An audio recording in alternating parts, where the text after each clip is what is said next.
Hello வணக்கம். OPS குறித்து அண்ணாமலை பேச்சு. அரைவேக்காட்டுத்தனம். அதிமுகவில் குட்டையை குலைப்பும் பாஜகவின் எண்ணம் பலிக்காது. உதயகுமார் கடும் தாக்கல். எந்த காலத்திலும் பன்னீர்செல்வத்தை அதிமுகவில் இணைக்க மாட்டோம் என்று கூறியுள்ள அதிமுக முன்னாள் அமைச்சர் உதயகுமார் பாஜக மாநில தலைவர் அண்ணாமலையை அரைவேக்காடு என்றும் காட்டமாக கூறியுள்ளார். அதிமுக முன்னாள் அமைச்சர் உதயகுமார் மதுரையில் நேற்று அளித்த பேட்டியில் நாடாளுமன்ற தேர்தலுக்கு பிறகு பன்னீர்செல்வத்தை அதிமுகவில் சேர்க்க திட்டமிட்டு உள்ளதாகவும் இதற்கு திரைமறைவில் ரகசிய முயற்சி எடுப்பதாகவும் செய்திகள் வருகிறது. ஜெயலலிதாவிற்கு பிறகு தனது பதவி பறிபோகக்கூடாது என்பதற்காக கட்சியின் பிளவிற்கு பன்னீர்செல்வம் பிள்ளையார் சொல்லி போட்டு உள்ளார். கட்சிக்கு எதிராக பல்வேறு துரோகங்கள் செய்தாலும் ஒற்றுமையின் முக்கியத்துவம் கருதி முக்கிய பொறுப்புகள் வழங்கிய ஆட்சியில் துணை முதலமைச்சர் பதவியை அவருக்கு எடப்பாடி பழனிசாமி வழங்கினார்.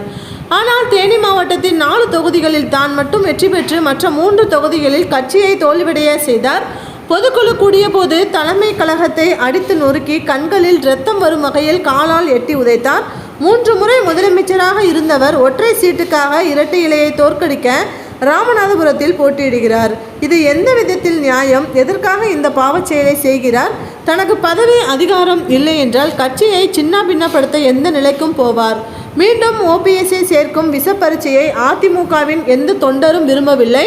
நான் எடப்பாடி பழனிசாமியின் ஒப்புதலுடன் ஒரு செய்தியை சொல்கிறேன். எந்த காலத்திலும் ஓபிஎஸ்ஐ அதிமுகவில் மீண்டும் சேர்க்க மாட்டோம். எந்த ரகசிய முயற்சியும் நடைபெறவில்லை.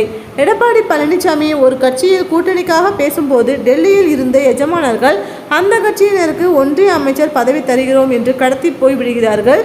இன்னொரு கட்சிக்கு கவர்னர் பதவி தருகிறேன் என்று கடத்தி போய்விடுகிறார்கள்.